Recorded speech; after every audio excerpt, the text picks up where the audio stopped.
దేశ ఆర్థికవేత్తగా దేశ ప్రధానమంత్రిగా ఈ దేశం తీసుకొచ్చినటువంటి సంస్కరణలు దేశ ప్రజలు ఎన్నటికీ మర్చిపోలేరు అధ్యక్ష. వారి ఆత్మకు శాంతికు చేకూరాలని భగవంతుని ప్రార్థిస్తూ వారు చనిపోయిన కొన్ని గంటల్లోనే దేశ ప్రధానమంత్రి నరేంద్ర మోడీ గారు చేరుకొని వారికి ఢిల్లీలో స్మారక చిహ్నాన్ని నిర్మాణం చేయాలని చెప్పేసి అక్కడ అనౌన్స్ చేయడం నేను గుర్తు చేస్తా ఉన్నాను అధ్యక్ష.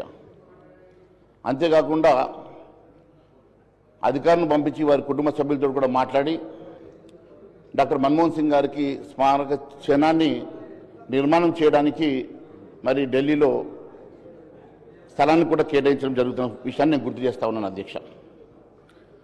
అధ్యక్ష, ఈరోజు గౌరవ సభ్యులు గౌరవ ముఖ్యమంత్రి గారు కూడా ఒక విషయాన్ని గుర్తు చేసుకోవాల్సిన అవసరం ఉన్నది అధ్యక్ష. తెలుగు బిడ్డ అయినటువంటి పివి నరసింహారావు గారు ఇప్పుడే సభ్యులు చాలామంది గుర్తు చేస్తూ చెప్పారు. పివి నరసింహారావు గారు వీరిని ఐడెంటిఫై చేసి ఒక ఆర్థిక మంత్రిగా ఇంట్రడ్యూస్ చేసినటువంటి పివి నరసింహారావు గారిని గుర్తు చేస్తూ ఉన్నారు అధ్యక్ష.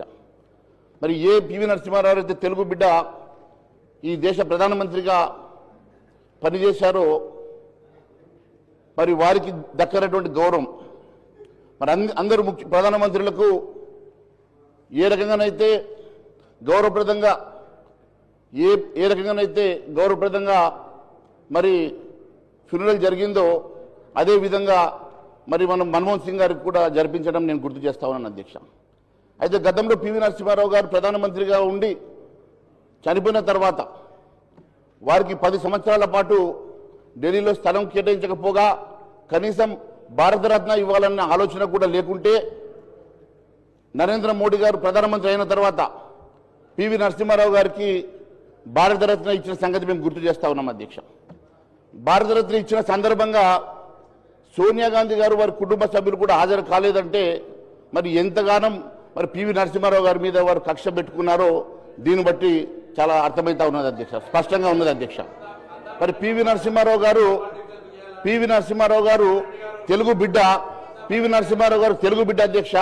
వారికి మరి 10 సంవత్సరాలు అధికారం ఉన్నటువంటి కాంగ్రెస్ పార్టీ వారికి భారతరత్న ఇవ్వకుంటే మరి భారతీయ జనతా పార్టీ ప్రధానమంత్రి నరేంద్ర మోడీ గారు వారికి భారతరత్న ఇచ్చిన సంగతి మాత్రమే నేను గుర్తు చేస్తా ఉన్నాను అధ్యక్ష. అంతేకాదు అధ్యక్ష, ఈరోజు ప్రధానమంత్రి గారు ఆ రోజు మన్మోహన్ సింగ్ గారు ప్రధానమంత్రిగా ఉన్నప్పుడు ఒక ఆర్డినెన్స్ తీసుకొస్తే ఆర్డినెన్స్ కాపీని చించేసినటువంటి రాహుల్ గాంధీ గారు అధ్యక్ష. అలా అవమానపరిచినటువంటి రాహుల్ గాంధీ గారిని కూడా నేను గుర్తు చేయాల్సిన అవసరం ఉన్నది అధ్యక్ష. అంతేకాదు అధ్యక్ష, మేము ఒకటే విషయం గుర్తు చేస్తా ఉన్నాం అధ్యక్ష. ఈరోజు దేశవ్యాప్తంగా మన్మోహన్ సింగ్ గారు చనిపోయిన సందర్భంగా మరి మనము వారి గుర్తుగా మరి మౌనింగ్ అనౌన్స్ చేస్తే అధ్యక్ష, మరి ఒకవైపు మరి ఇప్పుడే నాకు సభకు వస్తున్న సందర్భంగా ఇప్పుడే ఇన్ఫర్మేషన్ వచ్చింది అధ్యక్ష. రాహుల్ గాంధీ గారు న్యూ ఇయర్ సెలబ్రేషన్ కోసం వియత్నాం వెళ్ళినట్టు అధ్యక్ష. ఈరోజు ఈ దేశము ఈరోజు అధ్యక్ష sir this is not the app time. I don't want to interrupt, sir. This Santapa Tirmanam Adhyaksha. We have to pay homage to our departed leader and departed soul. Deentlo dayachesi nenu mitrula korta unnanu. Don't bring politics into this. We are paying a homage.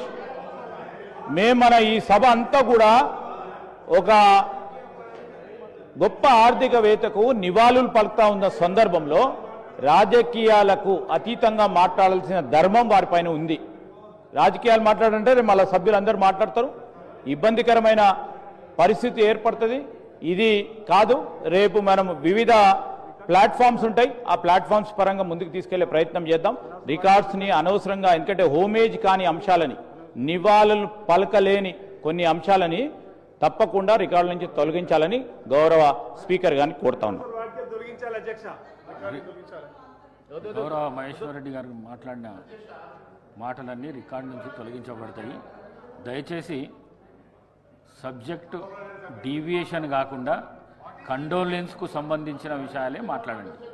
దయచేసి please Maheshwar Reddy గారు please. Sir, I don't understand what is deviation here.